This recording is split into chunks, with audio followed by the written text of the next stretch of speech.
Herzlich willkommen alle Headstrap-Sucher, kühle Kopfbewahrer und Freunde der VR.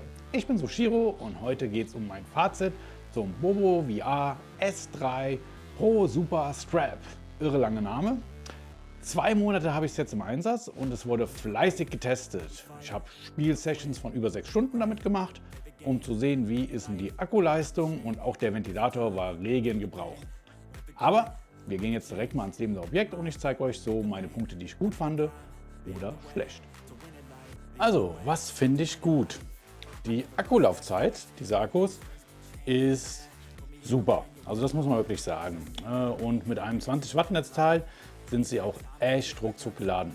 Nichtsdestotrotz werde ich mir immer noch die Ladestation, weil es einfach bequemer ist, die Akkus direkt einstecken zu können, ohne jedes Mal die Buchse zu benutzen und ein Kabel einzustecken. Aber das ist tatsächlich einfach nur meiner Bequemlichkeit geschuldet. Ansonsten funktioniert das sehr, sehr gut. Man sieht, ich habe immer die Ladeanzeige, wenn ich hinten drauf drücke. Das System mit den Magneten ist auch gut durchdacht. Und 2 Akkus würde ich empfehlen, gerade wenn man lange Sessions hat und zum Beispiel lange im VR-Chat unterwegs ist oder irgendwelche anderen Spiele hat oder gerade im Multiplayer, dass man notfalls immer wieder auf einen Ersatzakku zurückgreifen kann. Obwohl man darf ja nicht vergessen, wenn man die Quest vollständig geladen hat, dann wird ja nicht nur die Quest gehalten, sondern wenn man jetzt auch keinen Game Optimizer im Einsatz hat, dann wird sie sogar geladen. Ja, als nächstes ist der Sitz. Der Sitz vom Headstrap ist wirklich hervorragend. Er passt für meine Kopfform perfekt. Und auch was jetzt hier beim S3 ja neuer war, das ist, dass ich hier oben diese Halterung nochmal verstellen kann. Das ist schon mal richtig schön gemacht. Auch habe ich hier jetzt mehr Variabilität drin und das finde ich schon eine klasse Geschichte.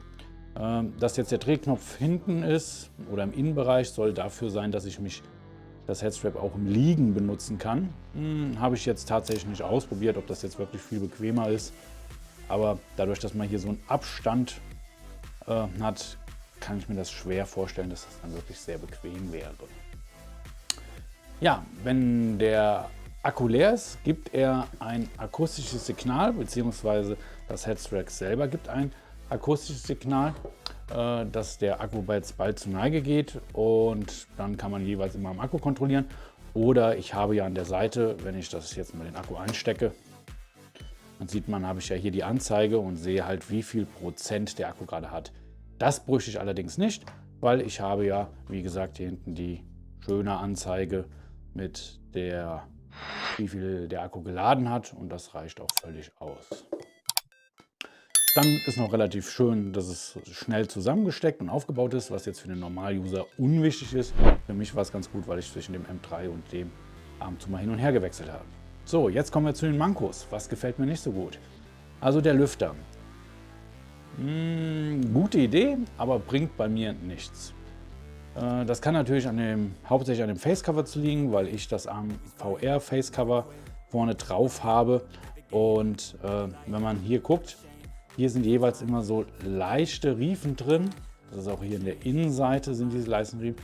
Und da kommt der Luftstrom durch. Und das heißt, der berührt mich im Gesicht oder am Kopf eigentlich so gut wie gar nicht. Damit bringt der Lüfter nichts. Ist super schade, weil das war eigentlich mein Hauptgrund, warum ich überhaupt zum S3 gewechselt habe. Und dazu kommt, wenn der Lüfter läuft und dann, wenn man überhaupt irgendwie was merken will, setzt man den natürlich dann auf 100% Laufgeschwindigkeit. Dann beeinträchtigt das auch natürlich den Verbrauch vom Akku. Ja, der Sitz des Akkus ist auch nicht so schön, weil beim alten war der Akku etwas tiefer gewesen. Und wenn ich den Akku während des Spielens wechsle, also im Blindflug, das heißt, ich gucke nicht, greife neben mir den Akku oder habe ihn vielleicht auch in der Tasche, hole den alten raus, setze den neuen ein, dann brauche ich immer etwas länger, bis ich gefunden habe, wo er dann sitzt.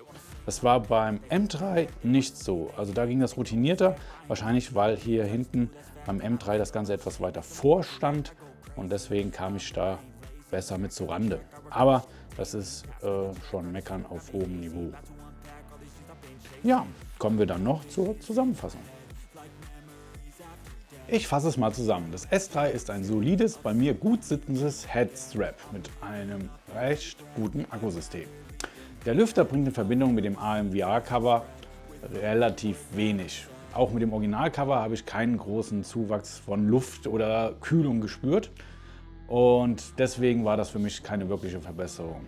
Aber hätte ich jetzt noch kein Headstrap, dann würde ich mir das S3 aufgrund des guten Akkusystems und dem hervorragenden Sitz, bei mir wohlgemerkt, wiederholen. Als ehemaliger M3-Besitzer mit 3 bis 4 Akkus kann ich es mir aber eigentlich schenken, weil dadurch habt ihr wirklich keinen Mehrwert. Ja, wenn euch das ganze Headstrap interessiert, könnt ihr bei mir in der Beschreibung gucken, da habe ich das Ganze verlinkt. Also in diesem Sinne sage ich vielen Dank fürs Schauen und ich freue mich über jedes Däumchen, über jeden Kommentar und natürlich über jedes Abo. Also macht's gut. Ciao, ciao.